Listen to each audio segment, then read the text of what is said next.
Good morning, dear students. In the previous class, we were discussed about the energy level diagram for hydrogen atom, in which we are observed that the horizontal lines and the vertical lines. I already told that in the previous class. I already told that the horizontal lines represents the energy levels or orbit, energy levels, and vertical lines in this diagram represents the electron transition from higher energy level to the lower energy level. For example, here I explain the one Lyman series by using this diagram. Here that is Lyman series. We know that the Lyman series is arised due to the transition of electrons from any higher orbits to the first orbit. Therefore, here we observe that the electron transition takes place from higher energy level to the lower energy level. Therefore, we have concluded that the vertical lines represents the electron transition from higher energy level to the lower energy level. It is similar for all the series. That is, the transition takes place from higher to the particular energy level is same for all the series. Therefore, we can define or we can say what is meant by energy level diagram. Energy level diagram is a diagram in which horizontal lines represents the energy levels and vertical lines represents the transition of electrons from higher energy level to the lower energy level, and the values of energies of an electron in a particular orbit is calculated in hydrogen atom by using the relation En is equal to minus 13.6 electron volt by n square.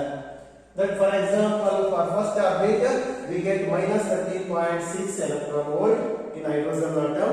That represents the energy of the first orbit. The first orbit is also called ground state. Next, if we substitute n is equal to 2, n is equal to 2 in this equation, we get the value minus 13.4 electron volt. That represents the energy of the second orbit in hydrogen atom. Similarly, we can calculate the energy of the different orbit by using this relation, and this is also important for your CET purpose. CET purpose ಕೂಡ ನಿಮಗೆ use ಆಗೋದ್ರಿಂದ concentrate ಮಾಡಿ. Hydrogen atom ಏನಾದರೂ ನಿಮಗೆ ಯಾವ್ದಾದ್ರು ಒಂದು orbital energy ಎಷ್ಟಿದೆ electron ಅಂತ ಫೈಂಡ್ ಔಟ್ ಮಾಡಕ್ ಹೇಳಿದ್ರೆ ನೀವು ಈ ಫಾರ್ಮುಲಾ ಯೂಸ್ ಮಾಡಬಹುದು.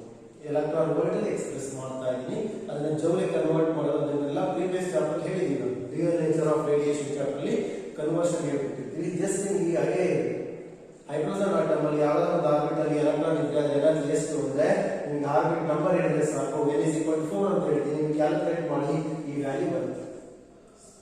ಗೊತ್ತಾಗ್ತಾ ಇಲ್ಲ? ಅಲ್ಲಿ ನಿಮಗೆ ಎನರ್ಜಿ ಲೆವೆಲ್ ಡಯಾಗ್ರಾಮ್ ಕಾನ್ಸೆಪ್ಟ್ ಬಗ್ಗೆ ಐಡಿಯಾ ಇದೆ. ಈಗ ಡೆಫಿನೇಷನ್ ಗೊತ್ತಿದೆ, ಅಲ್ಲಿ ಎನರ್ಜಿ ವ್ಯಾಲ್ಯೂಸ್ ಬರೆಯಬೇಕಾಗುತ್ತೆ. ನಿಮ್ಮ ಎಕ್ಸಾಮ್ ಅಲ್ಲಿ draw the energy level diagram of hydrogen atom ಅಂತ ಕೇಳಿದ್ರೆ ಕಂಪ್ಲೀಟ್ ಎಷ್ಟು ಮೆನ್ಷನ್ ಮಾಡಿರಬೇಕು. ಅಂದ್ರೆ ಎನರ್ಜಿ ವ್ಯಾಲ್ಯೂಸ್ ಕಂಪಲ್ಸರಿ ಇರಬೇಕು. ಎನರ್ಜಿ ವ್ಯಾಲ್ಯೂಸ್ ಇಲ್ಲ ಅಂದ್ರೆ ಮಾರ್ಕ್ಸ್ ರಿಡ್ಯೂಸ್ ಆಗುತ್ತೆ. ಇದು ಗೊತ್ತಿರಬೇಕು. ಯಾಕಂದ್ರೆ ಎನರ್ಜಿ ವ್ಯಾಲ್ಯೂಸ್ ಬರೆದಿಲ್ಲ ಅಂದ್ರೆ ನೀವು ಯಾವ ಆಟಮ್ ಬರೀತಾ ಇರೋದಂತೆ ಗೊತ್ತಾಗ್ತಾ ಇಲ್ಲ. ಹಾಗಾಗಿ ಕಾನ್ಸಂಟ್ರೇಟ್ ಮಾಡಿ, ಪ್ರಾಕ್ಟೀಸ್ ಮಾಡಿ. ನಾನು ಓನ್ಲಿ ಲೈಮನ್ ಸೀರೀಸ್ ಮಾತ್ರ ಬರ್ತೀನಿ ಇವತ್ತು. ಪ್ರೀವಿಯಸ್ ಕ್ಲಾಸ್ ಅಲ್ಲಿ ನಿಮಗೆ ಡಯಾಗ್ರಾಮ್ ಇದೆ. Lyman series, Balmer series, Paschen series, Brackett series, Pfund series, ಎಲ್ಲಾ ಸೀರೀಸ್ ಟ್ರಾನ್ಸಿಷನ್ ಕೂಡ ನೀವು ತೋರಿಸಿರ್ಬೇಕಾಗುತ್ತೆ. ಇಲ್ಲಿ ಕೆಲವು ಪಾಯಿಂಟ್ಸ್ ಅನ್ನು ಅಬ್ಸರ್ವ್ ಮಾಡ್ತೀವಿ. Here you can observe the two words, that is ground state and excited state. ಇದು ಇಂಪಾರ್ಟೆಂಟ್ ಆಗುತ್ತೆ. ಇದನ್ನ ಫಸ್ಟ್ ನೀವು ಅರ್ಥ ಮಾಡ್ಕೊಂಡ್ರೆ ಪ್ರಾಬ್ಲಮ್ ಸಿಂಪ್ಲಿಫಿಕೇಶನ್ ಈಸಿ ಆಗುತ್ತೆ. ಆ ಪರ್ಪಸ್ ಗೆ ನಾನು ನೋಟ್ ಅಲ್ಲಿ ಪಾಯಿಂಟ್ಸ್ ಎಕ್ಸ್ಪ್ಲೈನ್ ಮಾಡ್ತಾ ಹೋಗ್ತಾ ಇರ್ತೀನಿ ಅಷ್ಟೇ. ಗ್ರೌಂಡ್ ಸ್ಟೇಟ್ ಅನ್ನೋದು ಒಂದೇ ಇದೆ, ಎಲ್ಲೂ ಗ್ರೌಂಡ್ ಸ್ಟೇಟ್ ಇಲ್ಲ, ಒಂದು ಮಾತ್ರ ಇದೆ. ಅದು ಏನಾಗಿರುತ್ತೆ ಅಂತ ನೀವೇ ಹೇಳ್ಬೋದು.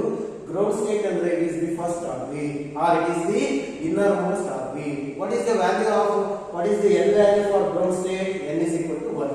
ಯಾವುದೇ ಆಟಮ್ ತಗೊಳ್ಳಿ, ಅಲ್ಲಿ ಗ್ರೌಂಡ್ ಸ್ಟೇಟ್ ಅಂತ ನೀವೇನ್ ಮಾಡಬೇಕು? n is equal to 1 ತಗೋಬೇಕು. ಸಿಂಪ್ಲಿಫಿಕೇಶನ್ಸ್ ಅಲ್ಲಿ ಗ್ರೌಂಡ್ ಸ್ಟೇಟ್ ಅಂದ್ರೆ ಏನು?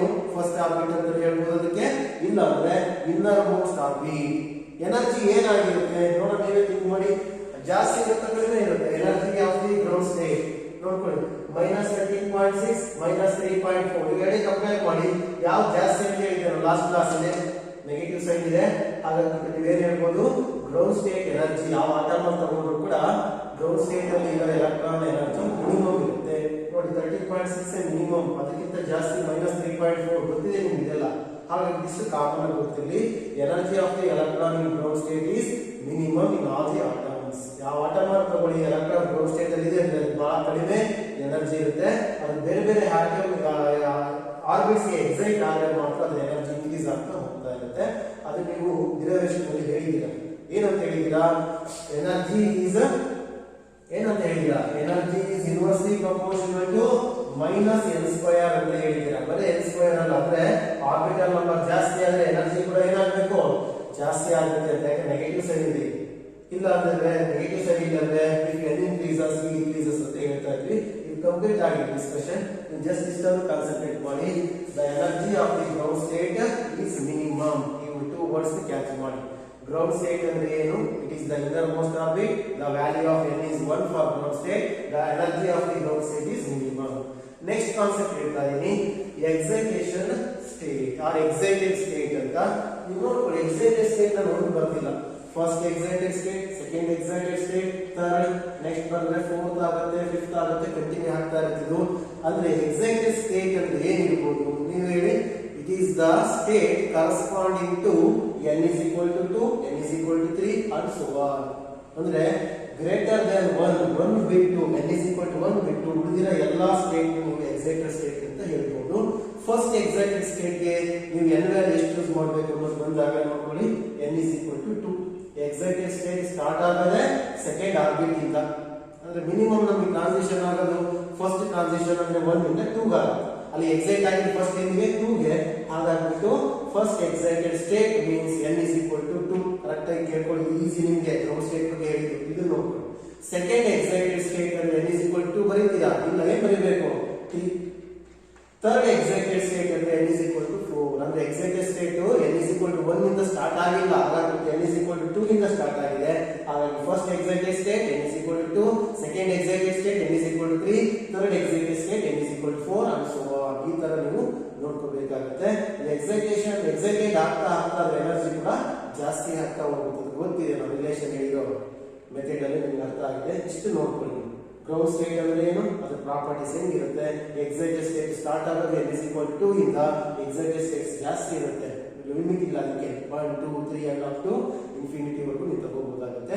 ಇದನ್ನ ಇಟ್ಕೊಂಡು ನಾನು ಇನ್ನೊಂದು ಡೆಫಿನೇಷನ್ ಹೇಳ್ತೀನಿ. Excitation energy, excitation potential, ionisation energy, ionisation potential. ಇಲ್ಲಿಗೆ ಈ concept energy level diagram concept complete ಆಗುತ್ತೆ. ಫಸ್ಟ್ ನೀವು ನೋಟ್ ಅಲ್ಲಿ ಪಾಯಿಂಟ್ಸ್ ಬರೀತಾ ಹೋಗಿ. ಇದು ಸಿಟಿ ಪರ್ಪಸ್ ಇರಬಹುದು, ಇಲ್ಲ ಅಂದ್ರೆ ನಿಮ್ಮ ಪ್ರಾಬ್ಲಮ್ ಸಿಂಪ್ಲಿಫಿಕೇಶನ್ ಪರ್ಪಸ್ ಯೂಸ್ ಆಗುತ್ತೆ. ಡಯಾಗ್ರಾಮ್ ಆಲ್ರೆಡಿ ನಿಮಗೆ ಲಾಸ್ಟ್ ಕ್ಲಾಸ್ ಅಲ್ಲಿ ಕಂಪ್ಲೀಟ್ ಆಗಿರೋದ್ರಿಂದ just write down note. Diagram ಎಲ್ಲ ಕಂಪ್ಲೀಟ್ ಆಗಿದೆ, ನೋಟ್ ಬರ್ಕೊಳ್ಳಿ, ಯೂಸ್ ಆಗುತ್ತೆ. ಪ್ರಾಬ್ಲಮ್ ಸಿಂಪ್ಲಿಫಿಕೇಶನ್ ಐಡಿಯಾ ಇರಲೇಬೇಕು ನಿಮಗೆ. ಗ್ರೌಂಡ್ ಸ್ಟೇಟ್ ಮತ್ತೆ ಎಕ್ಸೈಟೆಡ್ ಸ್ಟೇಟ್ ಅಂದ್ರೆ ಏನು ಅನ್ನೋದು. ಇಲ್ಲಿ ಪಾಯಿಂಟ್ ವೈಸ್ ಬರೀತಾ ಹೋಗ್ತೀನಿ. ಗ್ರೌಂಡ್ ಸ್ಟೇಟ್ ಫಸ್ಟ್ ಪಾಯಿಂಟ್ ಅಲ್ಲಿ ಗ್ರೌಂಡ್ ಸ್ಟೇಟ್ ಬಗ್ಗೆ ಡಿಸ್ಕಸ್ ಮಾಡ್ತಾ ಇದ್ದೀನಿ. ಗ್ರೌಂಡ್ ಸ್ಟೇಟ್ ಏನಂತ ಹೇಳಿದ್ರೆ ಇನ್ನೊಂದು ರಿಪೀಟ್ ಮಾಡಿ ನಾನು ಡಿಕ್ಟೇಟ್ ಮಾಡ್ತೀನಿ ನೋಡಿ. Ground state is the innermost orbit. For example ಇನ್ನೊಂದು ಟೈಮ್ ಹೇಳ್ತಾ ಇದ್ದೀನಿ ನೋಡಿ. ನ್ಯೂಕ್ಲಿಯಸ್ ಇದೆ ಒಂದು ಆಟಮ್ ಅಲ್ಲಿ. First orbit, second orbit, third orbit, 3 orbits ಬರ್ದಿದ್ದೀನಿ. ಇದರಲ್ಲಿ ಇದೆ ಗ್ರೌಂಡ್ ಸ್ಟೇಟ್. ಯಾಕೆ? ಅದಕ್ಕೆ n is equal to 1, or it is the first orbit, or it is the ground state, or innermost. ಅದು innermost ಅಂತ ಕನ್ಫ್ಯೂಸ್ ಆಗ್ಬೋದು. ಈಗ ಕ್ಲಿಯರ್ ಆಯ್ತು. n is equal to 1 ನಾನು ಇಲ್ಲಿ ಬರೆದಿರೋದು. ಅರ್ಥ ಆಗ್ತಿಲ್ವಾ? ಅಲ್ಲಿಗೆ ಗ್ರೌಂಡ್ ಸ್ಟೇಟ್ ಅಂದ್ರೆ ಏನಂತ ಹೇಳ್ಬೋದು ನಾವು? It is the innermost orbit for which n value is 1 and it has minimum energy ಅಂತ ಹೇಳಬೇಕಾಗುತ್ತೆ. Right? Ground state is the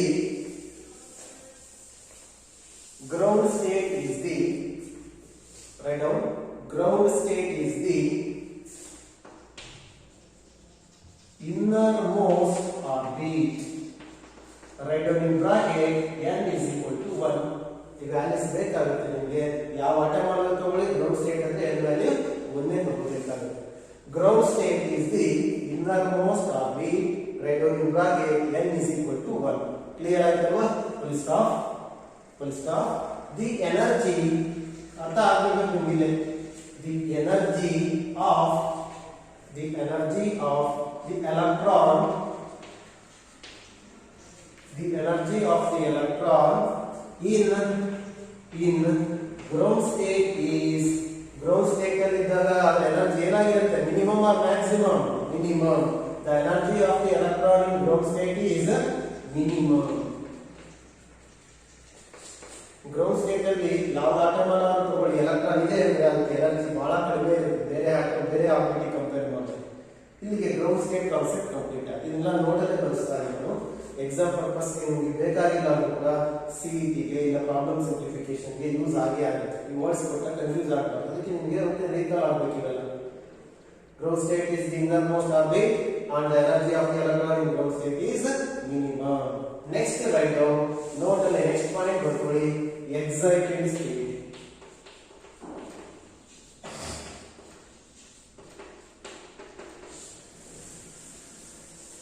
writing ಸ್ವಲ್ಪ ಫಾಸ್ಟ್ ಮಾಡ್ಕೊಳ್ಳಿ ಕಾನ್ಸೆಪ್ಟ್ ಎಕ್ಸ್ಪ್ಲೈನ್ ಮಾಡೋದು ಕಡಿಮೆ ನಾನು ಡಿಕ್ಟೇಟ್ ಮಾಡಿದ್ದೀನೋ ಫಾಲೋ ಅಪ್ ಮಾಡಬೇಕು ಬೇಗ ಬರ್ಕೊಳ್ತಾ ಇರಬೇಕು ಎಕ್ಸೈಟೆಡ್ ಸ್ಟೇಟ್ ಅಂತ ಏನ್ ಹೇಳ್ತೀರಾ ನೋಡಿ ಬಿಡಿ n = 1 ಎಲೆಕ್ಟ್ರಾನ್ ಇಲ್ಲಿ ಜಂಪ್ ಆಗ್ತಾ ಇದೆ ಎಕ್ಸಾಂಪಲ್ ನಾನು ಹೇಳ್ತಾ ಇದ್ದೀನಿ ನೆಕ್ಸ್ಟ್ ಇಲ್ಲಿಗೆ ಆಗ್ಬೋದು ಅಂತ ಹೇಳ್ತಾ ಇದ್ದೀನಿ ಅಲ್ಲಿಗೆ ನೀವು ಎಕ್ಸೈಟ್ ಎಲ್ಲಿಂದ ಸ್ಟಾರ್ಟ್ ಆಗುತ್ತೆ n = 2 ಇಂದ ಸ್ಟಾರ್ಟ್ ಆಗುತ್ತೆ ನೆಕ್ಸ್ಟ್ 3 ನೆಕ್ಸ್ಟ್ 4 ಈ ತರ ಆಗ್ತಾ ಇರುತ್ತೆ ಹಾಗಾಗಿ ಜನರಲ್ ಆಗಿ ಏನಂತ ಹೇಳ್ತೀವಿ ಅಂದ್ರೆ the energy states corresponding to n = 2 3 4 and so on are called excited states ಯಾಕೆ ಕೊಡ್ತೀರಾ n = 2 is the first excited state n = 3 is the second excited state and so on ಈ ತರ ನೀವು ಹೇಳ್ತಾ ಹೋಗೋದು ರೈಟ್ ಡೌನ್ excited state ಅಲ್ಲಿ ಬರ್ಕೊಂಡು ಹೋಗಿ the energy states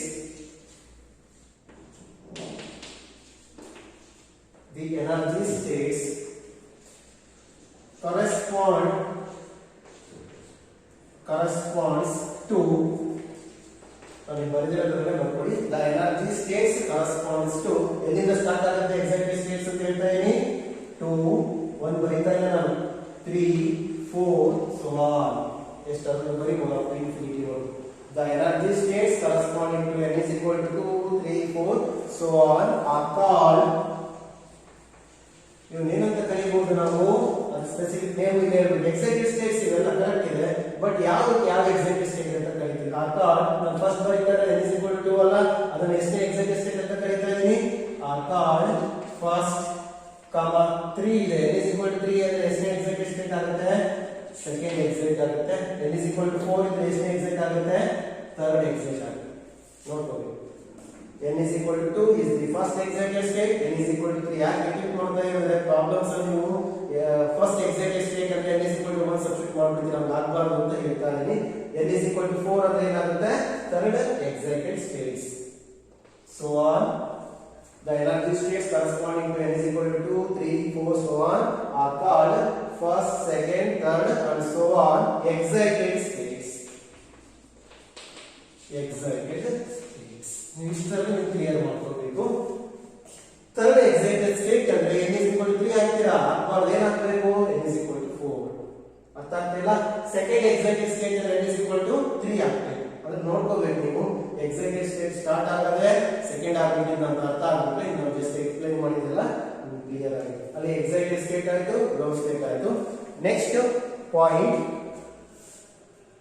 ಕಂಪ್ಲೀಟ್ ಆಯ್ತಿಲ್ಲ ಅದು ನೆಕ್ಸ್ಟ್ ಪಾಯಿಂಟ್ ನೋಟಲ್ಲೇ ಥರ್ಡ್ ಪಾಯಿಂಟ್ ಅಂತ ಟ್ರೀಟ್ ಮಾಡ್ಕೊಳ್ಳೋದನ್ನ ಎಕ್ಸೈಟೆಡ್ ಸ್ಟೇಟ್ ಬಗ್ಗೆ ಹೇಳಿದ್ದಾಯ್ತು ಈಗ excitation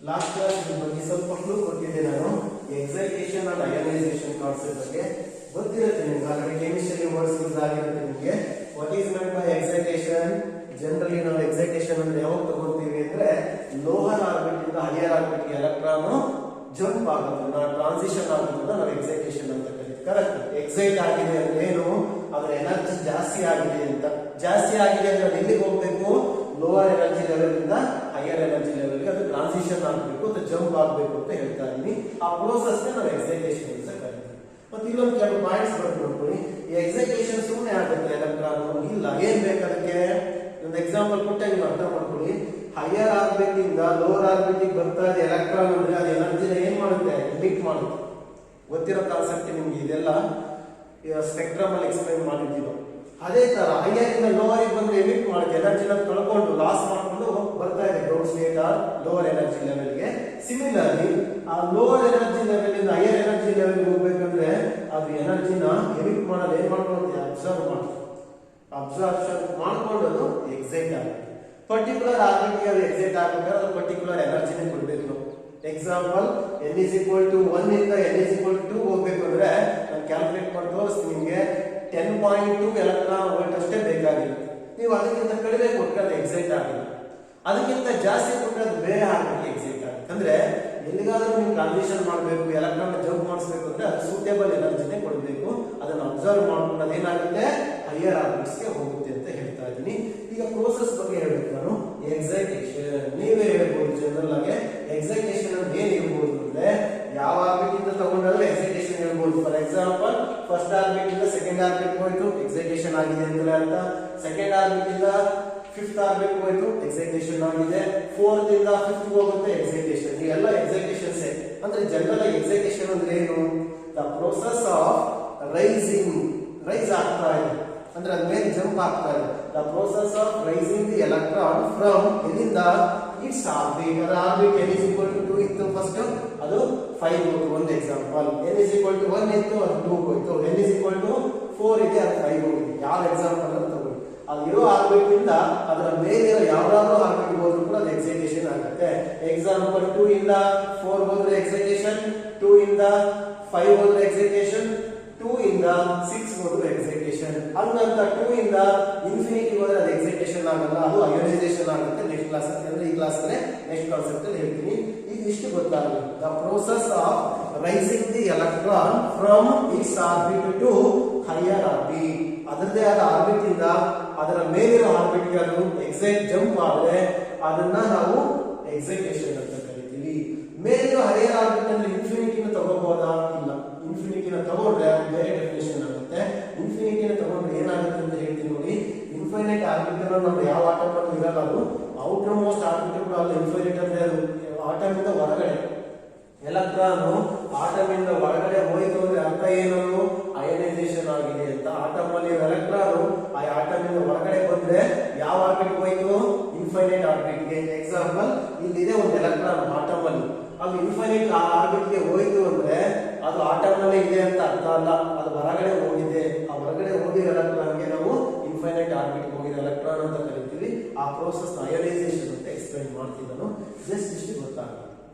The process of raising the electron from its orbit, ಅದರದೇ ಆದ ಆರ್ಬಿಟ್ ಇಂದ ಎಲ್ಲಿ ಹೋಗಬೇಕದು, ಹೈಯರ್ ಆರ್ಬಿಟ್. ಅದರ ಹೈಯರ್ ಆರ್ಬಿಟ್ ಯಾವ ಇರಬಹುದು, accept n is equal to infinity ಬಿಟ್ಟು ನೀವು ಯಾವ್ದಾದ್ರು ತಗೊಂಡು ಹೇಳ್ಬೋದು. ಅರ್ಥ ಆಗ್ತಾ ಇಲ್ಲ, ಬರ್ಕೊಳ್ಳಿ. The process of writing fast ಮಾಡ್ಕೊಳ್ಳಿ. The process of raising, the process of raising the electron, the process of raising the electron from one electron ಒಂದು ಆರ್ಬಿಟ್ ಇಟ್ಕೊಂಡು ಹೇಳಿ ಸಾಕು, ಎಲ್ಲ ಕನ್ಫ್ಯೂಸ್ ಮಾಡ್ಕೊಂಡು ಹೋಗ್ತಾರೆ. ಎಕ್ಸಾಂಪಲ್ ಇಲ್ಲಿ ಇರೋದನ್ನ ತಗೊಂಡ್ರೆ ಅದರ ಆರ್ಬಿಟ್ ಅಲ್ಲಿ ಇದೆ. ಎಲೆಕ್ಟ್ರಾನ್ ಫ್ರಮ್ ಎಲ್ಲಿರಬೇಕು, ಫಸ್ಟ್ ಎಲ್ಲಿರುತ್ತೆ, ಇಟ್ಸ್ ಆರ್ಬಿಟ್ ಟು, ಅದರ ಆರ್ಬಿಟ್ ಇಂದ ಎಲ್ಲಿಗೆ ಹೋಗುತ್ತೆ, ಇನ್ಫೈನೈಟ್ ಆರ್ಬಿಟ್ ಹೋಗೋದ್ರಿಂದ ಬರಿಬೇಕಾ, ಬರಿಬಾರ್ದು. ಅಲ್ಲ ಅಯನೈಸೇಷನ್, ಇದು ಜಸ್ಟ್ ನೀವು ಹೇಳ್ತಾ ಇರೋದು ಎಕ್ಸೈಟೇಷನ್ ಅಂತ. The process of raising the electron from its orbit to higher orbit. Higher orbit is called excitation. Is called excitation. The process of raising the electron from its orbit to higher orbit. Higher orbit ಅಂದ್ರೆ except n is equal to infinity ತಗೋಬೇಕು. ಯಾಕಂದ್ರೆ atom ಅಲ್ಲಿ n is equal to infinity ಏನೋ orbit ಇರಲ್ಲ, ಅದು out of the atom ಅಂತ ಹೇಳೋದು. ಹಾಗಾಗ್ಬಿಟ್ಟು ಆ ಪ್ರೋಸೆಸ್ ಬೇರೆ ಆಗುತ್ತೆ. ಜಸ್ಟ್ ಇಷ್ಟು ಫಾಲೋ ಮಾಡಿ.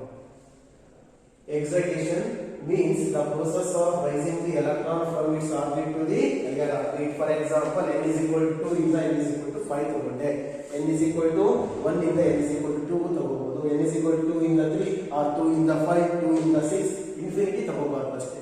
ಅದು ನೆಕ್ಸ್ಟ್ ಪ್ರೋಸೆಸ್ಗೆ ಎಕ್ಸಾಂಪಲ್ ಆಗಿದೆ. ಕ್ಲಿಯರ್ ಆಯ್ತಲ್ವಾ? ನೆಕ್ಸ್ಟ್ ಕಾನ್ಸೆಪ್ಟ್ ನೋಟ್ದಲ್ಲಿ ನೀವು ಪಾಯಿಂಟ್ ವೈಸ್ ಬರೀತಾ ಹೋಗ್ಬೇಕಿಲ್ಲ. ಎಕ್ಸೈಟೇಷನ್ ಎನರ್ಜಿ, ಈ ವರ್ಡ್ಸ್ ಮತ್ತೆ ನಮಗೆ ಗೊತ್ತೇ ಇಲ್ಲ ಅನ್ನೋ ಅದಕ್ಕೆ ಇಲ್ಲೇ ನಾವು ರಿಪೀಟೆಡ್ ಆಗಿ ಹೇಳ್ತಾ ಇದ್ದೀವಿ. Excitation energy. ನೀವೇ ಹೇಳ್ಬೋದು ನಮ್ಗೆ ಎನರ್ಜಿ ರಿಕ್ವೈರ್ಡ್, ನಮಗೆ ಎನರ್ಜಿ ಬೇಕು. ನಮಗೆ ಯಾಕೆ ಬೇಕು? ಎಕ್ಸೈಟ್ ಮಾಡಕ್ಕೆ. ಎಕ್ಸೈಟೇಷನ್ ಅಂದ್ರೆ ಏನು? ಲೋವರ್ ಆರ್ಬಿಟ್ ಅಂದ್ರೆ ಅದು ಆರ್ಬಿಟ್ ಇಂದ ಅದು ಹೈಯರ್ ಆರ್ಬಿಟ್ ಗೆ ನಾವು ಎಲೆಕ್ಟ್ರಾನ್ ಜಂಪ್ ಮಾಡಿಸಬೇಕು, ರೈಸ್ ಮಾಡಬೇಕು ಅಂದ್ರೆ ನಮ್ಗೆ ಎನರ್ಜಿ ನೆಸಿಟಿ ಇದೆಯಾ ಇಲ್ವಾ ಅಂತ ಹೇಳಿದ್ರೆ ನಾವು ಎನರ್ಜಿ ಕೊಟ್ಟಾಗ ಮಾತ್ರ ಅದೇನಾಗುತ್ತೆ, ಹೈಯರ್ ಆರ್ಬಿಟ್ ಗೆ ಅದು ಎಕ್ಸೈಟ್ ಆಗುತ್ತೆ. ಹಾಗಾಗ್ಬಿಟ್ಟು ಇಲ್ಲಿ ನೋಡ್ಕೊಳ್ಳಿ, ಇಲ್ಲಿ ಎಲೆಕ್ಟ್ರಾನ್ ಎನರ್ಜಿನ ತಗೊಂಡಿದೆ, ಹೈಯರ್ ಆರ್ಬಿಟ್ ಹೋಗಿದೆ. ಎಲೆಕ್ಟ್ರಾನ್ ಇಲ್ಲೂ ಅಷ್ಟು ಎನರ್ಜಿ ತಗೊಂಡಿದೆ, ಹೈಯರ್ ಆರ್ಬಿಟ್ ಹೋಗಿದೆ. ಅಂದ್ರೆ ಎಷ್ಟು ಎನರ್ಜಿ ಕೊಡಬೇಕು ಅನ್ನೋದು ಡಿಪೆಂಡಿಂಗ್ ಆಗಿ ಟ್ರಾನ್ಸಿಷನ್ ಆಗ್ತದೆ. ಫಾರ್ ಎಕ್ಸಾಂಪಲ್ ಇಲ್ಲಿ ಹೇಳ್ತೀನಿ, n is equal to 1 ನಲ್ಲಿರೋ electron n is equal to 2 ಗೆ ಹೋಗಿದೆ. ಇಲ್ಲಿದೆ ರೌಂಡ್ ಅಪ್ ಮಾಡ್ತಾ ಇದ್ದೀವಿ. ಫಸ್ಟ್ ಆರ್ಬಿಟ್ ಅಲ್ಲಿರೋ ಎಲೆಕ್ಟ್ರಾನ್ ಸೆಕೆಂಡ್ ಆರ್ಬಿಟ್ ಹೋಗಿದೆ. ಎಷ್ಟು ಎನರ್ಜಿ ಕೊಡಬೇಕಾಗುತ್ತೆ ಅಂದ್ರೆ ಫೈಂಡ್ ಮಾಡ್ಬೋದು. The excitation energy delta E is equal to E2 minus E1. ಬರ್ತೀನಿ, ಇದು ಬೋರ್ಸ್ ರೂಲ್ಸ್ ಅಲ್ಲಿ ಹೇಳ್ತೀವಿ. Bohr's last postulate, higher orbit ಇಂದ ಲೋವರ್ ಆರ್ಬಿಟ್ ಬಂದ್ರೆ ಎಷ್ಟು ಎನರ್ಜಿ ತಗೊಳ್ಸೋ ಅದೇ ತರ ಲೋವರ್ ಎಷ್ಟು ಎನರ್ಜಿ ರೇಡಿಯೇಷನ್ ಎಮಿಟ್ ಮಾಡುತ್ತೋ ಅದೇ ತರ ಲೋವರ್ ಎನರ್ಜಿ ಆರ್ಬಿಟ್ ಇಂದ ಹೈಯರ್ ಆರ್ಬಿಟ್ ಹೋದ್ರೆ ಅಷ್ಟೇ ಎನರ್ಜಿ ಅದು ಅಬ್ಸರ್ವ್ ಮಾಡ್ಕೋಬೇಕು. ಎಷ್ಟು ಅನ್ನೋದನ್ನ ಫೈಂಡ್ ಔಟ್ ಮಾಡ್ತಾ ಇದೀವಿ. What is the E2 value in hydrogen atom ಅಂತ ಬಂದಿದೆ, ನಿಮಗೆ ಗೊತ್ತಿರುತ್ತೆ. ಇದು -3.4 ಬಂದಿದೆ. ಸೆಕೆಂಡ್ ಆರ್ಬಿಟ್ ಎನರ್ಜಿ ಎಷ್ಟಿರುತ್ತೆ ಹೈಡ್ರೋಜನ್ ಆಟಮ್ ಅಲ್ಲಿ? -3.4 ಮೈನಸ್ ಫಸ್ಟ್ ಆರ್ಬಿಟ್ ಎನರ್ಜಿ ಎಷ್ಟಿತ್ತು? -13.6 ಎಲೆಕ್ಟ್ರಾನ್ ವೋಲ್ಟ್ಸ್ ಅಲ್ಲಿ ಬರೀತಾ ಇದ್ದೀವಿ. Therefore finally we get, ನೋಡ್ಕೊಳ್ಳಿ ಇಲ್ಲಿ ಮೈನಸ್ ಇಂಟು ಮೈನಸ್ ಪ್ಲಸ್ ಆಗುತ್ತೆ. ಇಲ್ಲಿ 3.4 ಇದೆ, ಸಬ್ಟ್ರಾಕ್ಟ್ ಅಲ್ಲಿ ಉಳ್ಕೊಳ್ಳೋದು ಏನು ಅಂದ್ರೆ ಪ್ಲಸ್ 10.2 ಎಲೆಕ್ಟ್ರಾನ್. ಅಲ್ಲಿಗೆ ಫಸ್ಟ್ ಆರ್ಬಿಟ್ ಅಲ್ಲಿ ಇರೋ ಎಲೆಕ್ಟ್ರಾನ್ ಸೆಕೆಂಡ್ ಆರ್ಬಿಟ್ ಗೆ ಅದು ಎಕ್ಸೈಟ್ ಆಗಬೇಕು ಅಂದ್ರೆ ಎಷ್ಟು ಎನರ್ಜಿ ನಾವು ಕೊಡಬೇಕಾಗುತ್ತೆ? Delta E. What is the value of delta E in this case? 10.2 electron volt. ಇನ್ನೊಂದು ರಿವರ್ಸ್ ಕೇಸ್ ಹೇಳ್ತೀನಿ ನೋಡಿ, ಇದು ನಿಮ್ಗೆ ಗೊತ್ತಾಗಲಿ ಅಂತ. ಎಲೆಕ್ಟ್ರಾನ್ ಲೋವರ್ ಆರ್ಬಿಟ್ ಇಂದ ಹೈಯರ್ ಆರ್ಬಿಟ್ ಹೋಗ್ಬೇಕಾದ್ರೆ ನಾವು 10.2 ಎಲೆಕ್ಟ್ರಾನ್ ವೋಲ್ಟ್ ಕೊಟ್ಟೆ. n is equal to 1 ಇಂದ n is equal to 2 ಹೋಗೋದಕ್ಕೆ. ಅದೇ n is equal to 2 ಅಲ್ಲಿರೋ electron n is equal to 1 ಗೆ ಬರ್ತಾ ಇದೆ ಅಂತ ಅನ್ಕೊಳ್ಳಿ. ಈಗ ಎಕ್ಸೈಟೇಷನ್ ಪ್ರೋಸೆಸ್ ಅಲ್ಲ ಹೇಳ್ತಾ ಇದ್ದೀನಿ ನಾನು. ಈಗ ಎನರ್ಜಿ ಏನಾಗುತ್ತೆ? ನಾವು ಕೊಡಬೇಕಾಗಿಲ್ಲ, ಅದು ಎಮಿಟ್ ಮಾಡುತ್ತೆ. ಎಷ್ಟು ಎಮಿಟ್ ಮಾಡುತ್ತೆ? ಇದೇ ಮೆಥಡ್ ಅಲ್ಲಿ ನಾವು ಫೈಂಡ್ ಔಟ್ ಮಾಡೋದು. ಅದನ್ನ ಬೋರ್ಸ್ ಲಾಸ್ಟ್ ಪಾಸ್ಟುಲೇಟ್ ಅಲ್ಲಿ ಓದಿದ್ದೀವಿ. When an electron jumps from its higher orbit to its lower orbit, then energy is emitted in the form of radiation. That energy is calculated by using this relation E2 minus E1 ಅಂತ ಅದನ್ನೇ use ಮಾಡ್ತಾ ಇದ್ದೀವಿ. Clear ಆಗ್ತಾ ಇಲ್ವಾ? ಇಷ್ಟು ನಿಮಗೆ clear ಆಗಿದೆ. ಅಲ್ಲಿ ಎಕ್ಸೈಟೇಷನ್ ಎನರ್ಜಿ ಅಂದ್ರೆ ಏನು ಬೇಕಾಗುತ್ತೆ? The energy, excitation energy is the energy required to, ಏನಕ್ಕೆ ಬೇಕಾಗುತ್ತೆ energy required to excite or raising the electron from its orbit to the higher orbit. ಆ ಪ್ರೋಸೆಸ್ ಗೆ ಎನರ್ಜಿ ಎಷ್ಟು ಬೇಕು? ಇಲ್ಲಿ ಎಕ್ಸೈಟೇಷನ್ ಪ್ರೋಸೆಸ್ ಗೆ ಅದನ್ನ ಎಕ್ಸೈಟೇಷನ್ ಎನರ್ಜಿ ಅಂತ ಕರಿತೀವಿ. ಒಂದು ಎಕ್ಸಾಂಪಲ್ ಬರ್ಕೊಂಡಿದ್ದೀನಿ ಅಷ್ಟೇ sir. n is equal to 1 ಇಂದ n is equal to ಮಾತ್ರ ಗೊತ್ತಾಗಿಲ್ಲ. ನೀವು ಜಾಸ್ತಿ ಕೊಟ್ರೆ 1 ಇಂದ 3 ಹೋಗ್ಬೋದು, ಇನ್ನೂ ಜಾಸ್ತಿ ಕೊಟ್ರೆ 1 ಇಂದ 5. ಎಷ್ಟು ಜಾಸ್ತಿ ಅಂದ್ರೆ ಈ ಎನರ್ಜೀಸ್ ಕೊಟ್ಟಿದ್ರೆ ಸಬ್ಸ್ಟ್ರಾಕ್ಟ್ ಮಾಡ್ತೀವಿ. ಎಕ್ಸಾಂಪಲ್, ಈ ಥರ್ಡ್ ಎನರ್ಜಿ ಎಷ್ಟಿದೆ ಅಂತ -1.5 ಇದೆ, ಗೊತ್ತಿದೆ. ಫಸ್ಟ್ ಆರ್ಬಿಟ್ ಎನರ್ಜಿ ಎಷ್ಟಿದೆ? -13.6. ಇವೆಲ್ಲ ಸಬ್ಸ್ಟ್ರಾಕ್ಟ್ ಮಾಡಿದಾಗ ನಿಮಗೆ ಏನು ಆನ್ಸರ್ ಬರುತ್ತೋ ಅಷ್ಟು ವ್ಯಾಲ್ಯೂ ನೀವು ಕೊಟ್ಟರೆ ಮಾತ್ರ ಏನಾಗುತ್ತೆ? ಅದು ಎಕ್ಸೈಟ್ ಆಗುತ್ತೆ. ಒಂದು ಎಕ್ಸಾಂಪಲ್ ಅಷ್ಟೇ ನಾನು ಹೇಳ್ತಾ ಇರೋದು. ಅದು ಫಸ್ಟ್ ಇಂದ ಸೆಕೆಂಡ್ ಗೆ ಎಕ್ಸೈಟ್ ಆಗಲಿ ಎಷ್ಟು ಎನರ್ಜಿ ತಗೋಬೇಕಾಗುತ್ತೆ, ಅದಕ್ಕೆ ನಾವು ಕೊಡಬೇಕಾಗುತ್ತೆ ಅನ್ನೋದನ್ನ ಹೇಳ್ತಾ ಇದ್ದೀನಿ. ಈಗ ಎಕ್ಸೈಟೇಷನ್ ಎನರ್ಜಿ ಡೆಫಿನೇಷನ್ ನೋಡ್ಕೊಳ್ಳಿ. The energy required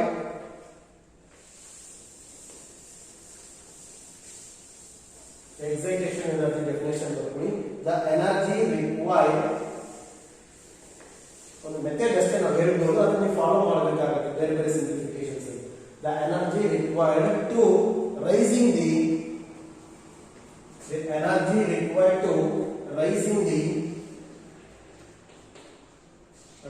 the electron. ಇಲ್ಲಿ ನಾವು ಎಕ್ಸೈಟೇಷನ್ ಪ್ರೋಸೆಸ್ ಅಲ್ವಾ, ಮೇಲೆ ಕಳಿಸೋದು ಅಂತ ಹೇಳ್ಬೇಕು ನಾವು. ಅಂದ್ರೆ ಹೈಯರ್ ಆರ್ಬಿಟ್ ಗೆ ಟ್ರಾನ್ಸಿಷನ್ ಮಾಡೋದು. Energy required to raising the electron from, ಎಲ್ಲಿಂದ ಎಲ್ಲಿಗೆ ಹೋಗಬೇಕು? ಕಾಂಪೊನೆಂಟ್ ಗಳಿದೆ ಆಲ್ರೆಡಿ ಡೆಫಿನೇಷನ್ ಅಲ್ಲಿ. From its orbit to higher orbit. The energy required to raising the electron from its orbit to the higher orbit is called excitation energy. Is called excitation energy.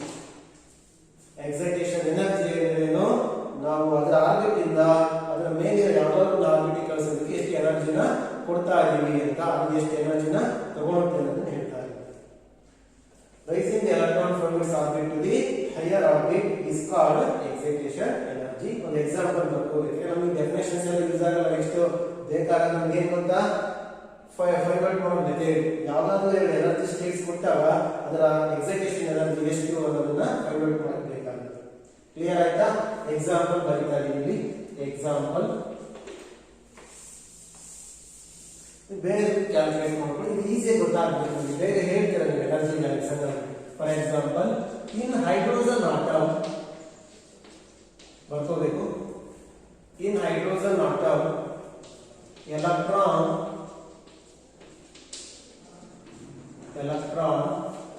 jumps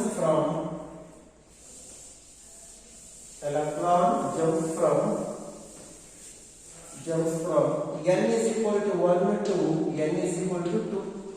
ನಾನು ಈ round up ಮಾಡಿದ್ರೆ ಈ case ತಗೊಂಡಾಗಿದೆ.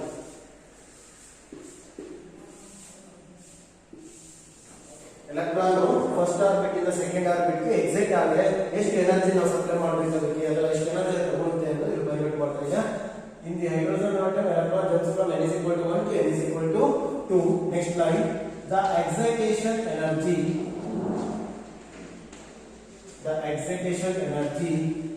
delta E is equal to E2 minus E1. ಯಾಕೆ sir E2 ನೇ ತಗೊಳ್ತಾ ಇದ್ದೀರಾ ಅಂತ ಹೇಳಿದ್ರೆ ಸೆಕೆಂಡ್ ಆರ್ಬಿಟ್ ಗೆ ಟ್ರಾನ್ಸಿಷನ್ ಆಗಿದೆ ಅಂತ. ಎಲ್ಲಿಂದ ಆಗಿದೆ ಅಂತ?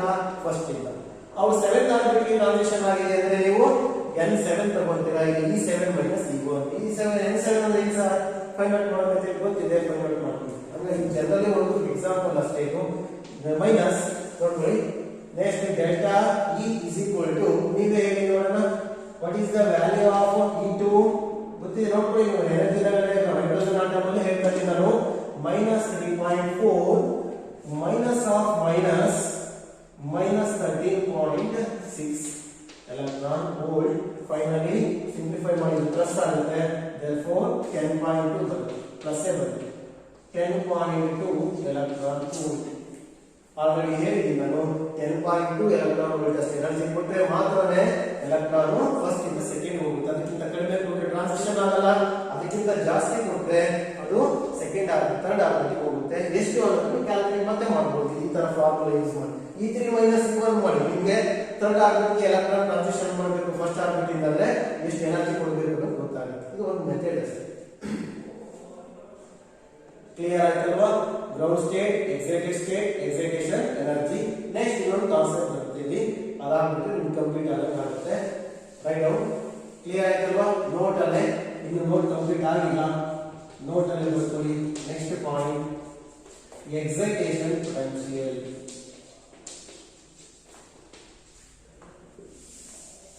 ಎಕ್ಸೈಟೇಷನ್ ಪೊಟೆನ್ಷಿಯಲ್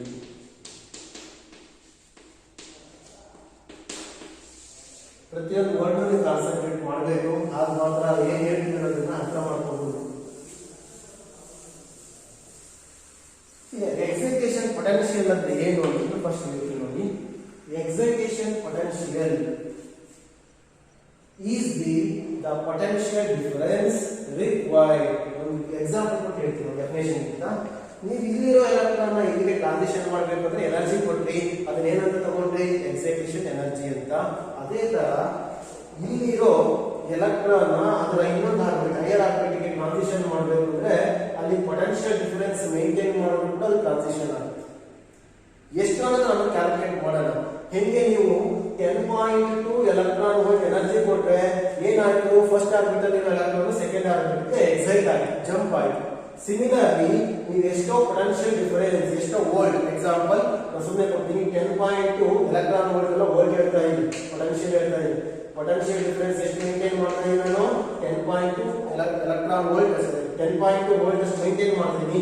ಅವಾಗ ಏನಾಯ್ತು ಅಂದ್ರೆ ಎಲೆಕ್ಟ್ರಾನ್ ಫಸ್ಟ್ ಆರ್ಬಿಟ್ ಅಲ್ಲಿ ಇರೋದು ಸೆಕೆಂಡ್ ಆರ್ಬಿಟ್ ಗೆ ಟ್ರಾನ್ಸಿಷನ್ ಆಗಿದೆ. ನಾನು ಕೊಡ್ತಾ ಇರೋ ಪೊಟೆನ್ಷಿಯಲ್ ಡಿಫರೆನ್ಸ್ ಎಷ್ಟು? 10.2. ಅವಾಗ ಎಲೆಕ್ಟ್ರಾನ್ ಏನಾಯ್ತು? ಫಸ್ಟ್ ಆರ್ಬಿಟ್ ಅಲ್ಲಿ ಇರೋದು ಸೆಕೆಂಡ್ ಆರ್ಬಿಟ್ ಗೆ ಟ್ರಾನ್ಸಿಷನ್ ಆಯ್ತು. ಅಂದ್ರೆ ಇದು ಆಕ್ಸಲರೇಟ್ ಆಗುತ್ತೆ ಟ್ರಾನ್ಸಿಷನ್. ಆ ಆಕ್ಸಲರೇಟ್ ಆಗೋದಕ್ಕೆ ನಾವು ಎಷ್ಟು ಪೊಟೆನ್ಷಿಯಲ್ ಡಿಫರೆನ್ಸ್ ಕೊಡ್ತೀವೋ ಅದೇ ಎಕ್ಸೈಟೇಷನ್ ಪೊಟೆನ್ಷಿಯಲ್. ಅದನ್ನ ನೀವು ಕೇಳ್ಬೋದು, ಹಾಗಾಗಿ ನೋಡ್ಕೊಳ್ಳಿ. ಸರ್ 10.2 ನ ಹೆಂಗ್ ಹೇಳಿದ್ರಿ ಅದನ್ನ ಎಷ್ಟು ಹೇಳ್ತೀನಿ, ಯಾವ ತರ ನಾನು ಹೇಳಿದ್ದೀನಿ ಅದನ್ನ ಜನರಲ್ ಎಷ್ಟು 10.2 ಎಲೆಕ್ಟ್ರಾನ್ ವೋಲ್ಟ್ ಎನರ್ಜಿ ಕೊಟ್ಟರೆ ಜಂಪ್ ಆಗುತ್ತೋ ಅದೇ ತರ 10.2 ವೋಲ್ಟ್ ಅಷ್ಟು ಪೊಟೆನ್ಶಿಯಲ್ ಡಿಫರೆನ್ಸ್ ಮೇಂಟೈನ್ ಮಾಡಿದ್ರೆ ಎಲೆಕ್ಟ್ರಾನ್ ಫಸ್ಟ್ ಆರ್ಬಿಟ್ ಇಂದ ಸೆಕೆಂಡ್ ಆರ್ಬಿಟ್ ಗೆ ಆಕ್ಸಿಲರೇಟ್ ಆಗುತ್ತೆ. ಆ ಆಕ್ಸಿಲರೇಟ್ ಆಗೋದನ್ನ ನಾವು ಈ ತರ ಹೇಳ್ತಾ ಇದೀವಿ ಅಷ್ಟೇ. ನೋಡ್ಕೊಳ್ಳಿ ಎಕ್ಸೈಟೇಷನ್ ಪೊಟೆನ್ಶಿಯಲ್ ಅಂದ್ರೆ ಏನು ಅಂದ್ರೆ it is the potential difference volt ಅಲ್ಲಿ ಹೇಳ್ತಾ ಇದೀನಿ. It is the potential difference required ಏನಕ್ಕೆ ಬೇಕದು in order to accelerate the electron from its orbit to the higher orbit. 10.2 ನೇ ಕೊಡಬೇಕು ಅಂತ ಅಲ್ಲ. 10.2 ಯಾಕೆ ತಗೊಂಡೆ ಎಕ್ಸಾಂಪಲ್ ಅಂದ್ರೆ ಫಸ್ಟ್ ಇಂದ ಸೆಕೆಂಡ್ ಗೆ ಎಕ್ಸೈಟ್ ಮಾಡಕ್ ತಗೊಂಡೆ ಅಷ್ಟೇ. ಸಿಮಿಲರ್ಲಿ ಫಸ್ಟ್ ಇಂದ ಥರ್ಡ್ ಹೋಗಬೇಕು, ಫಸ್ಟ್ ಇಂದ ಫೋರ್ತ್ ಹೋಗಬೇಕು ಎಲೆಕ್ಟ್ರಾನ್ ಅಂದ್ರೆ ಬೇರೆ ಬೇರೆ ಪೊಟೆನ್ಶಿಯಲ್ ಡಿಫರೆನ್ಸ್ ನ ವ್ಯಾಲ್ಯೂಸ್ ನ ಮೇಂಟೈನ್ ಮಾಡಬೇಕಂತ. ಹೆಂಗೆ ನಾವು ಬೇರೆ ಬೇರೆ ಎನರ್ಜೀಸ್ ಕೊಟ್ರೆ ಅದು ಬೇರೆ ಬೇರೆ ಸ್ಟೇಟ್ಸ್ ಎಕ್ಸೈಟ್ ಆಗುತ್ತೋ ಸಿಮಿಲರ್ಲಿ ಬೇರೆ ಬೇರೆ ಪೊಟೆನ್ಶಿಯಲ್ಸ್ ಕೊಡಬೇಕಾಗುತ್ತೆ. ಒಂದು ಎಕ್ಸಾಂಪಲ್ ನಾನು ಹೇಳ್ತಾ ಇದ್ದೀನಿ ಅಷ್ಟೇ. Write the definition excitation potential ಬರ್ಕೊಳ್ಳಿ. The minimum potential difference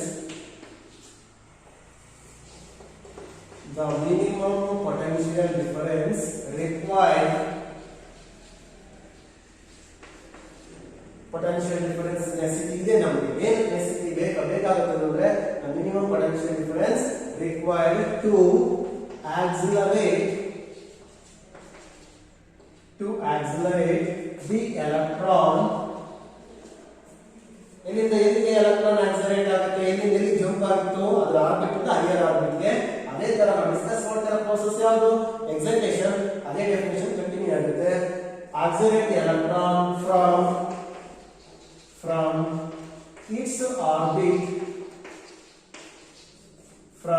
its orbit to higher orbit. its orbit ಅದರ orbit n is equal to 1 ಅಲ್ಲಿ ಇತ್ತು. Example n is equal to 2 ಗೆ ಟ್ರಾನ್ಸಿಷನ್ ಮಾಡ್ತೀವಿ. ಸುಮ್ಮನೆ ಹೋಯ್ತಲ್ಲ, ಸುಮ್ಮನೆ ಆಕ್ಸಿಲರೇಟ್ ಆಗಲಿಲ್ಲ. ಏನ್ ಬೇಕಾಗುತ್ತೆ ಅದಕ್ಕೆ that must require the some value of potential difference. Sir ಎಷ್ಟು ಹೆಂಗೆ ಕ್ಯಾಲ್ಕುಲೇಟ್ ಮಾಡಬೇಕು ಅಂದ್ರೆ ಒಂದು ಈಸಿ ಮೆಥಡ್ ಇದೆ. ಅದನ್ನ ಪಾಯಿಂಟ್ ಅಲ್ಲಿ ಹೇಳ್ತೀನಿ, ಕ್ಲಿಯರ್ ಆಗುತ್ತೆ. ನಿಮ್ಗೆ ಎನರ್ಜಿ ಫೈಂಡ್ ಔಟ್ ಮಾಡೋ ಮೆಥಡ್ ಗೊತ್ತಾಯ್ತು. n is equal to 1 ಇಂದ n is equal to 2 ಹೋಗ್ಬೇಕಂದ್ರೆ ಎಷ್ಟು ಬೇಕು ಅಂತ ಗೊತ್ತಾಯ್ತು. 10.2 ಎಲೆಕ್ಟ್ರಾನ್ ವೋಲ್ಟ್ ಅಷ್ಟು ಬೇಕಾಯ್ತು ಎನರ್ಜಿ. ಅಷ್ಟೇ ಪೊಟೆನ್ಶಿಯಲ್ ನ ನೀವು ಮೇಂಟೈನ್ ಮಾಡಿ. ಎಲೆಕ್ಟ್ರಾನ್ ವೋಲ್ಟ್ ಅಂತ ವೋಲ್ಟ್ ಅಂತ ಇದೆ. ಪೊಟೆನ್ಶಿಯಲ್ ಡಿಫರೆನ್ಸ್ ಯೂನಿಟ್ ಏನು ವೋಲ್ಟ್. ನಾನು ಎನರ್ಜಿ ಯೂನಿಟ್ ಏನು ತಗೊಳ್ತಾ ಇದೀನಿ electron volt. 10.2 electron volt energy ಕೊಟ್ಟರೆ n is equal to 1 ಇಂದ n is equal to 2 ಗೆ ಅದು ಜಂಪ್ ಆಗ್ತಾ ಇದೆ. ಸಿಮಿಲರ್ಲಿ 10.2 ಅಷ್ಟು ವೋಲ್ಟ್ ಅಷ್ಟು ಪೊಟೆನ್ಶಿಯಲ್ ಡಿಫರೆನ್ಸ್ ಮೇಂಟೈನ್ ಮಾಡಿದ್ರೆ n is equal to 1 ಇಂದ n is equal to electron ಏನಾಗುತ್ತೆ ಆಕ್ಸಿಲರೇಟ್ ಆಗುತ್ತೆ. ಹೆಂಗ್ ಸರ್ ಡೈರೆಕ್ಟ್ ಹೇಳ್ಬಿಡ್ತಾ ಇದೆ ಅಂದ್ರೆ ಆ ಪಾಯಿಂಟ್ ಅಲ್ಲಿ ಹೇಳ್ತಾ ಇದೀನಿ. ಸಿಟಿಎಲ್ ಯೂಸ್ ಆಗ್ತಾ ಇರುತ್ತೆ. ಹೆಂಗ್ ಯೂಸ್ ಆಗುತ್ತೆ ಅಂದ್ರೆ ನೀವು ಯಾವ್ದಾದ್ರು ಎನರ್ಜಿ ಆಗಿದೆ, excitation energy or potential energy, ionisation energy or excitation energy, ನೀವು ಎಲೆಕ್ಟ್ರಾನ್ ವೋಲ್ಟ್ ಅಲ್ಲಿ ತಗೊಂಡ್ರೆ ಎನರ್ಜಿನ ನೀವು ಯಾವ್ದು ತಗೊಳ್ತಾ ಇದ್ದೀರಾ ಎಲೆಕ್ಟ್ರಾನ್ ವೋಲ್ಟ್ ಅಲ್ಲಿ, ಅದು ಪೊಟೆನ್ಶಿಯಲ್ ಗೆ ಈಕ್ವಲ್ ಇರುತ್ತೆ. ಯಾವಾಗ ಅಂದ್ರೆ ಪೊಟೆನ್ಶಿಯಲ್ ವೋಲ್ಟ್ಸ್ ಅಲ್ಲಿ ಅದನ್ನ ನಾನು ಹೇಳ್ತಾ ಇದ್ದೀನಿ. Excitation energy in electron volt is equal to the excitation potential in volts. Similarly ionisation energy ನೀವು ಎಲೆಕ್ಟ್ರಾನ್ ವೋಲ್ಟ್ ಅಂತ ಹೇಳ್ತೀರಾ, ಅದು ಯಾವ್ದು ಈಕ್ವಲ್ ಆಗಿರುತ್ತೆ ಅಂದ್ರೆ ಅಯನೈಸೇಷನ್ ಪೊಟೆನ್ಶಿಯಲ್ ಗೆ. Example excitation energy is 5 electron volt ಅಂತ ಹೇಳ್ತೀನಿ, ಸುಮ್ಮನೆ ಹೇಳ್ತಾ ಇದ್ದೀನಿ. What is the 5 electron volt ಅಂತ ಹೇಳ್ತಾ ಇದ್ದೀನಿ ಅಂತ ಕೇಳ್ತೀವಿ. ಎಕ್ಸೈಟೇಷನ್ ಎನರ್ಜಿ ಈ ಟೈಮ್ ಅಲ್ಲಿ ನೀವು what is the excitation potential ಅಂದ್ರೆ ಡೈರೆಕ್ಟ್ ಆಗಿ ಹೇಳ್ಬೋದು 5 ವೋಲ್ಟ್. ಎನರ್ಜಿ 5 ಎಲೆಕ್ಟ್ರಾನ್ ವೋಲ್ಟ್, ಅದೇ ತರ ಪೊಟೆನ್ಶಿಯಲ್ 5 ವೋಲ್ಟ್ ಅಂತ ಹೇಳ್ತಾರೆ. ಅಂದ್ರೆ ಎರಡು ಕೂಡ ನಿಯರ್ಲಿ ಈಕ್ವಲ್ ಅಂತ ಹೇಳ್ತಾ ಇದ್ದೀನಿ. ಇದನ್ನ ಬೇಸಿಸ್ ಮೇಲೆ ಫೈಂಡ್ ಔಟ್ ಮಾಡಕ್ಕೆ ಯಾವ ಫಾರ್ಮುಲಾ ಯೂಸ್ ಮಾಡೋದು ಬೇಡ. ಯಾವ್ದನ್ನ ಎಕ್ಸೈಟೇಷನ್ ಪೊಟೆನ್ಶಿಯಲ್ ಎಕ್ಸೈಟೇಷನ್ ಎನರ್ಜಿನ ಫೈಂಡ್ ಔಟ್ ಮಾಡೋ ಫಾರ್ಮುಲಾ ಇದೆ ಅಲ್ವಾ, ಅದು ಯೂಸ್ ಮಾಡ್ಕೊಂಡು ಫೈಂಡ್ ಔಟ್ ಮಾಡ್ಕೊಳ್ಳಿ. ಎಕ್ಸಾಂಪಲ್ ನಾನು ಮಾಡಿದೆ 10 ಎಲೆಕ್ಟ್ರಾನ್ ವೋಲ್ಟ್ ಬಂದಿತ್ತು ಎನರ್ಜಿ. ಆಗ excitation potential n is equal to 1 ಇಂದ n is equal to 2 ಗೆ ಹೋಗ್ಬೇಕು ಅಂದ್ರೆ ಎಷ್ಟು ಮೇಂಟೈನ್ ಮಾಡಬೇಕು ಅಂದ್ರೆ ಇಷ್ಟು ಬರೀ 10.2 ವೋಲ್ಟ್ಸ್. ಅದನ್ನ ನೀವು ಬಳಸ್ತೀನಿ. ಕಂಪ್ಲೀಟ್ ಆಯ್ತಾ ಇಷ್ಟು. ನೆಕ್ಸ್ಟ್ ಇಂಪಾರ್ಟೆಂಟ್ ಪಾಯಿಂಟ್ ಇದರಲ್ಲಿ ಬರ್ಕೊಳ್ಳಿ, ವರ್ಕ್ ಮಾಡ್ಕೊಳ್ಳಿ. ದಿ ಎಕ್ಸೈಟೇಷನ್ ಎನರ್ಜಿ ಇಂಪಾರ್ಟೆಂಟ್ ಇದು ಈಗ ಬಳಸ್ತಾ ಇರೋದು. The excitation energy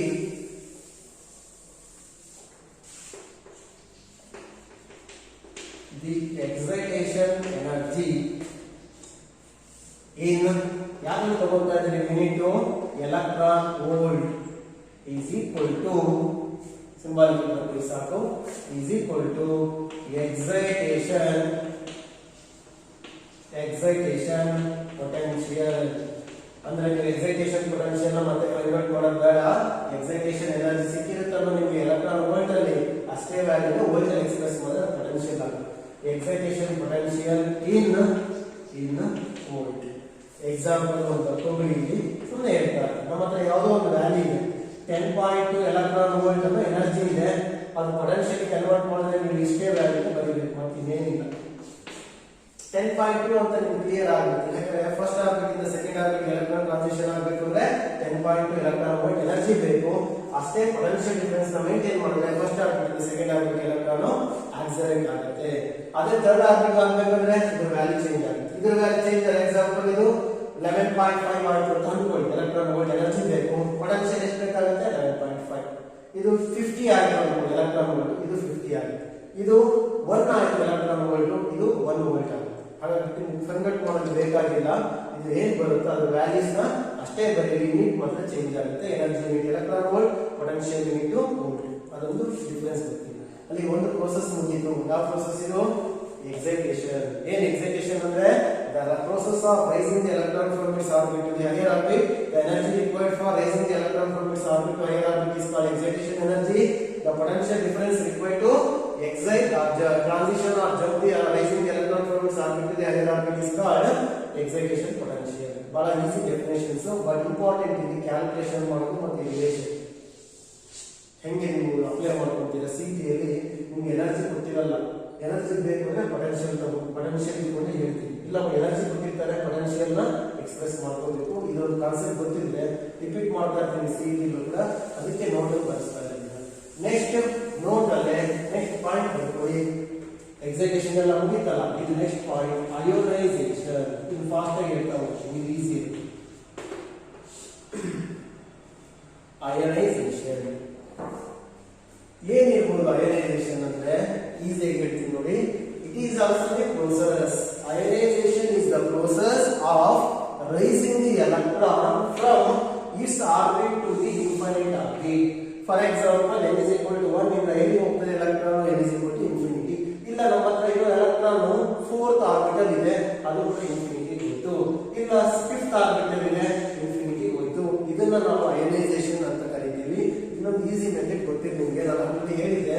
electron infinite orbit ಹೋಗಿದೆ ಅಂದ್ರೆ it is always come out from the atom.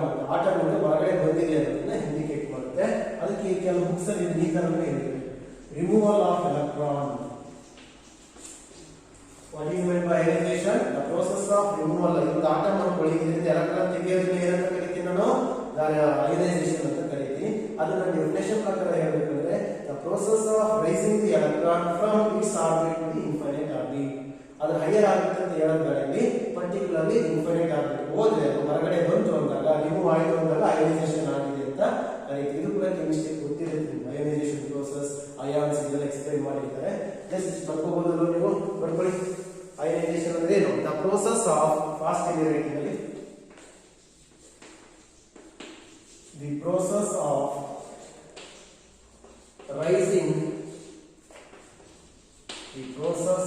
Rising the electron from ಅದರ ಆರ್ಬಿಟ್ ಯಾವ್ದಾದ್ರು ಆಗಿರ್ಬೋದು, ಅದು ಎಲ್ಲಾದ್ರೂ ಇರ್ಬೋದು, ಫಸ್ಟ್ ಅಲ್ಲಿ ಇರ್ಬೋದು, ಸೆಕೆಂಡ್ ಅಲ್ಲಿ ಇರ್ಬೋದು, ಸಿಕ್ಸ್ತ್ ಅಲ್ಲಿ ಇರ್ಬೋದು.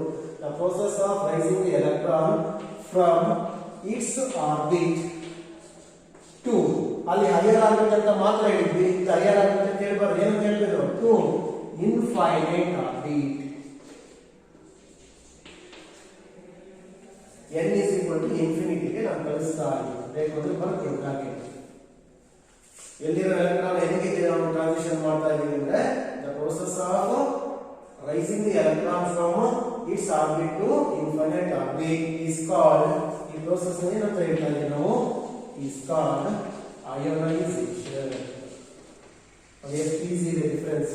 ಹೈಯರ್ ಆರ್ಬಿಟ್ ಗೆ ಕಳಿಸಿದ್ರೆ ಅದು ಎಕ್ಸೈಟೇಷನ್, ಡೈರೆಕ್ಟ್ ನೀವು ಇನ್ಫೈನೈಟ್ ಆರ್ಬಿಟ್ ಅಂತ ಹೇಳ್ತಾ ಇದ್ದೀರಂದ್ರೆ ದಟ್ ಇಸ್ ಕಾಲ್ಡ್ ಅಯೋನೈಸೇಷನ್. ಅದನ್ನ ಕೆಲವು ಬುಕ್ಸ್ ಅಲ್ಲಿ ರಿಮೂವಲ್ ಆಫ್ ಎಲೆಕ್ಟ್ರಾನ್ ಅಂತ ಹೇಳ್ತಾರೆ. ಕರೆಕ್ಟ್ ಇದೆ, ಎಲೆಕ್ಟ್ರಾನ್ ಹೊರಗಡೆ ತೆಗೆಯೋದನ್ನ ನಾವು ಅಯೋನೈಸೇಷನ್ ಅಂತ ಕರೀತಾ ಇದ್ದೀವಿ. ಈಗ ಇಲ್ಲಿ ಅಯೋನೈಸೇಷನ್ ಆಗಬೇಕು ಅಂದ್ರೆ ಸುಮ್ಮನೆ ಆಗುತ್ತಾ? ಇಲ್ಲ, 3.2 ಎಲೆಕ್ಟ್ರಾನ್ ವೋಲ್ಟ್ ಅಷ್ಟು. ಇನ್ಫಿನಿಟಿ ಕಳಿಸ್ತೀರಾ ಅಂದ್ರೆ ಸುಮ್ಮನೆ ಹೋಗುತ್ತಾ? ಇಲ್ಲ, ಅದು ಕೂಡ ಎನರ್ಜಿ ಬೇಕಾಗುತ್ತೆ. ಆ ಪ್ರೋಸೆಸ್ ಕೂಡ ನಾವು ಪೊಟೆನ್ಶಿಯಲ್ ಡಿಫರೆನ್ಸ್ ಮೇಂಟೈನ್ ಮಾಡಬೇಕಾಗುತ್ತೆ. ಅದನ್ನೇ ನಾವು ಅಯನೈಸೇಷನ್ ಎನರ್ಜಿ, ಅಯನೈಸೇಷನ್ ಪೊಟೆನ್ಶಿಯಲ್ ಅಂತ ಹೇಳ್ತೀವಿ. ಹೆಂಗೆ ಅಲ್ಲಿ ಎಕ್ಸೈಟೇಷನ್ ಎನರ್ಜಿ, ಎಕ್ಸೈಟೇಷನ್ ಪೊಟೆನ್ಶಿಯಲ್ ಅಂತ ಹೇಳಿ ಒಂದು ಪಾಯಿಂಟ್ ಹೇಳಿದೆ ಲಾಸ್ಟ್ ಏನಂತ, excitation energy in electron volt is equal to the excitation potential in volt ಅಂತ.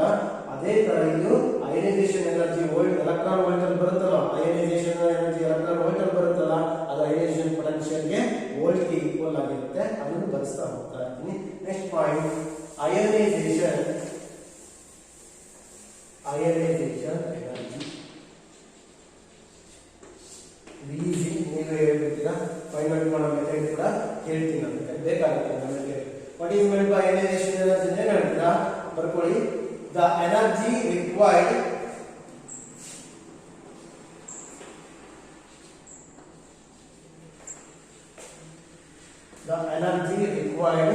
to raising the electron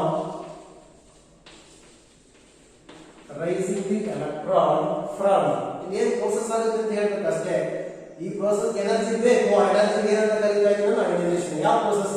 The energy required to raising the electron from its orbit to ಯಾವ orbit ಹೋಗಬೇಕು?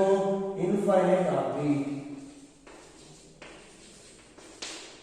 Its orbit to infinite orbit is called ionization energy. Same method ಇದೆ. Infinite orbit ಹೋಗ್ತಾ ಇದೆ, ಅಲ್ಲಿ higher orbit ಹೋಗಿತ್ತು, ಅದೊಂದೇ difference.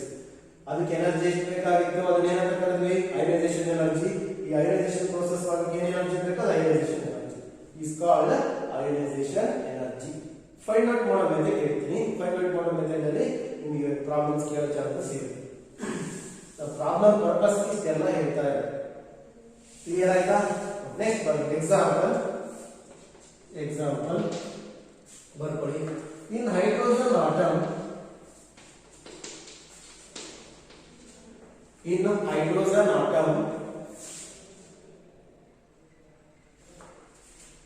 electron ಒಂದು example ತಗೋಣ. electron jumps from n is equal to 1 to ಎಲ್ಲಿಗೆ ಹೋಗಬೇಕು? ಹೋಗಲೇಬೇಕಾಗಿ ಅಯನೈಸೇಷನ್ ಆಗಿದೆ. n is equal to 1 to 1 ಇಂದ ಇನ್ಫಿನಿಟಿ ಹೋಗುತ್ತಾ, 7 ಇಂದ ಹೋಗುತ್ತಾ, 6 ಇಂದ ಹೋಗುತ್ತಾ, ಅದರ ನಮಗೆ ಕ್ಯಾಲ್ಕುಲೇಷನ್ ವ್ಯಾಲ್ಯೂ ಚೇಂಜಸ್ ಆಗುತ್ತೆ ಅಷ್ಟೇ. ಬಟ್ ಎಲ್ಲಿ ಹೋಗಬೇಕಾದ್ರು ಇನ್ಫಿನಿಟಿಗೆ ಹೋಗಬೇಕು. n is equal to 1 to n is equal to infinity. then next line ಬರ್ಕೊಳ್ಳಿ. then ಯಾವ ಎನರ್ಜಿ ಫೈಂಡ್ ಔಟ್ ಮಾಡ್ತೀನಿ ನಾನೀಗ ಈ ಪ್ರೋಸೆಸ್ ಅಲ್ಲಿ? Ionisation energy. then the ionization energy is same method ನಾವು Bohr's last postulate ಇದು ಕೂಡ ಯೂಸ್ ಮಾಡ್ತೀವಿ. then the ionization energy is delta E is equal to 5. ಎಲ್ಲಿಗೆ ಹೋಯ್ತದು? ಸೆಕೆಂಡ್ ಆರ್ಬಿಟ್ ಹೋಯ್ತಾ? ಇಲ್ಲ. ಫೋರ್ತ್ ಹೋಯ್ತಾ? ಇಲ್ಲ. ಇದು ಹೋಯ್ತು ಇನ್ಫಿನಿಟಿ. ಈ ಇನ್ಫಿನಿಟಿ ಮೈನಸ್ ಎಲ್ಲಿಂದ ಹೋಗ್ತಾ ಇದೆ ನಮ್ಮ ಎಕ್ಸಾಂಪಲ್ ಅಲ್ಲಿ ಅಂದ್ರೆ ಫಸ್ಟ್ ಆರ್ಬಿಟ್ ಇಂದ. ಹಾಗಾಗಿ E1. ಸೆವೆಂತ್ ಆರ್ಬಿಟ್ ಇಂದ ನೀವು ಇನ್ಫೈನೈಟ್ ಆರ್ಬಿಟ್ ಕಳಿಸಿದ್ರೆ E7. ಫಿಫ್ತ್ ಆರ್ಬಿಟ್ ಇಂದ ಕಳಿಸಿದ್ರೆ E5 ಆಗಿ ನೋಡ್ಕೋಬೇಕು ಎನರ್ಜಿ ಲೆವೆಲ್ ಡಯಾಗ್ರಾಮ್ ಅಲ್ಲಿ. ಇಲ್ಲ ಫಾರ್ಮುಲಾ ಯೂಸ್ ಮಾಡಿ ಫೈಂಡ್ ಔಟ್ ಮಾಡ್ಕೋಬೇಕು, ಹೇಳಿದ್ವಿ last classes. But we know that what is the value of infinite orbit? 0. ಹೇಳಿದ್ವಿ last class. Infinite orbit energy 0. therefore ಇಲ್ಲಿ 0 ಸಬ್ಸ್ಟಿಟ್ಯೂಟ್ ಮಾಡಿ ಮೈನಸ್ ಫಸ್ಟ್ ಆರ್ಬಿಟ್ ಎನರ್ಜಿ ಎಷ್ಟಿರುತ್ತೆ hydrogen atom ಅಲ್ಲಿ? Minus 13.6 electron volt.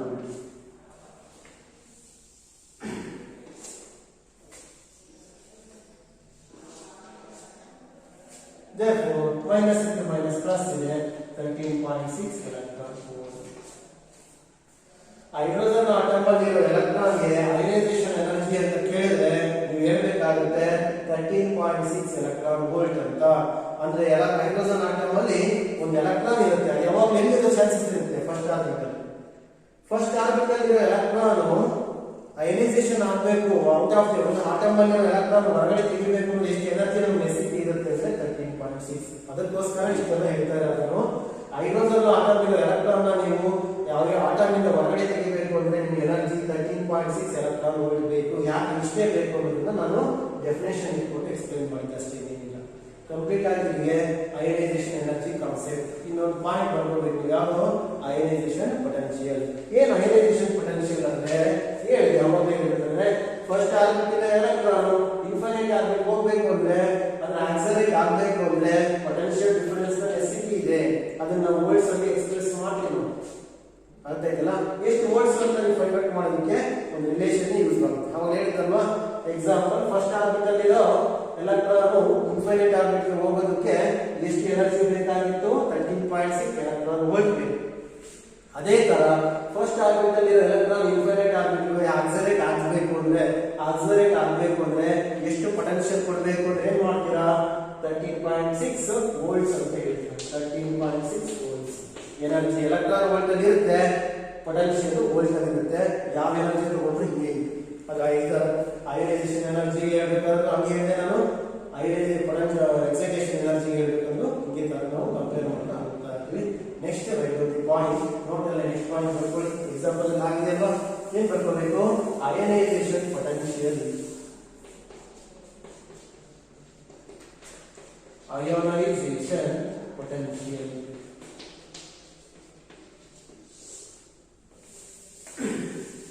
ನೀವೇ ಹೇಳ್ಬೋದು. ಏನು ಅಯನೈಸೇಷನ್ ಪೊಟೆನ್ಶಿಯಲ್ ಅಂದ್ರೆ?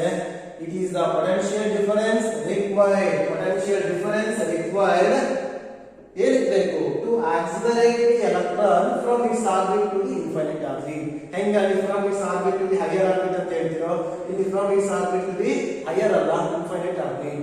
ಆ ಪೊಟೆನ್ಶಿಯಲ್ ವ್ಯಾಲ್ಯೂ ಎಷ್ಟು ಇರಬೇಕಾಗುತ್ತೆ? ಡಿಫರೆನ್ಸ್ ವ್ಯಾಲ್ಯೂ ಅಂದ್ರೆ ನಮ್ಗೆ ಎಷ್ಟು ಎನರ್ಜಿ ನೆಸೆಸಿಟಿ ಇರ್ತವೋ ಅಷ್ಟೇ ಇರುತ್ತೆ. ಎಕ್ಸಾಂಪಲ್ ಗೊತ್ತಿದೆ, ಅದನ್ನ ನಾವು ಇಲ್ಲಿ ಬರ್ಕೋಬಹುದು. ಬರ್ಕೊಳ್ಳಿ, ಅಯೋನೈಸೇಷನ್ ಪೊಟೆನ್ಶಿಯಲ್ ಬರ್ಕೊಳ್ಳಿ. It is the potential difference. It is the potential difference required to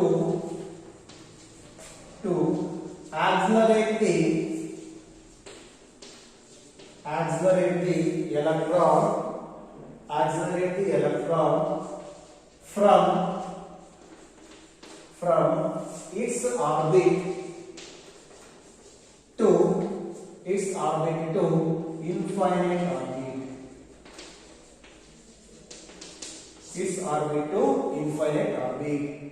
ನಮಗೆ ಎಷ್ಟು ಪೊಟೆನ್ಶಿಯಲ್ ಡಿಫರೆನ್ಸ್ ರಿಕ್ವೈರ್ಡ್ ಇದೆ ಏನಕ್ಕೆ? ಎಲೆಕ್ಟ್ರಾನ್ ಆಕ್ಸಲರೇಟ್ ಮಾಡೋದಕ್ಕೆ. ಎಲ್ಲಿಂದ ಎಲ್ಲಿಗೆ ಅಂದ್ರೆ ಅದರ ಆರ್ಬಿಟ್ ಇಂದ ಔಟ್ ಆಫ್ ದಿ ಆಟಮ್ ಅಂದ್ರೆ ಇನ್ಫೈನೈಟ್ ಆರ್ಬಿಟ್ ಗೆ ಅದನ್ನ ನಾವು ಜಂಪ್ ರೈಸ್ ಮಾಡೋದಕ್ಕೆ ಅಂತ ಹೇಳ್ತಾರೆ. It is a potential difference required to accelerate the electron from its orbit to the infinite orbit. Clear ಆಯ್ತಲ್ವಾ? ನೆಕ್ಸ್ಟ್ ಬರ್ಕೊಳ್ಳಿ ಆ relation. Sir ionisation potential find out ಮಾಡೋ ಫಾರ್ಮುಲಾ ಬೇಕಾಗಿಲ್ಲ, ಯಾಕಂದ್ರೆ ಎನರ್ಜಿ ಫೈಂಡ್ ಔಟ್ ಮಾಡಿರೋ ಅಷ್ಟೇ ಪೊಟೆನ್ಶಿಯಲ್ ಇರುತ್ತೆ, ಬಟ್ ಯೂನಿಟ್ ಚೇಂಜ್ ಆಗುತ್ತೆ. ಅದನ್ನ ಇಲ್ಲಿ ಹೇಳ್ತಾರೆ. ಬರ್ಕೊಳ್ಳಿ, ದಿ ಅಯನೈಸೇಷನ್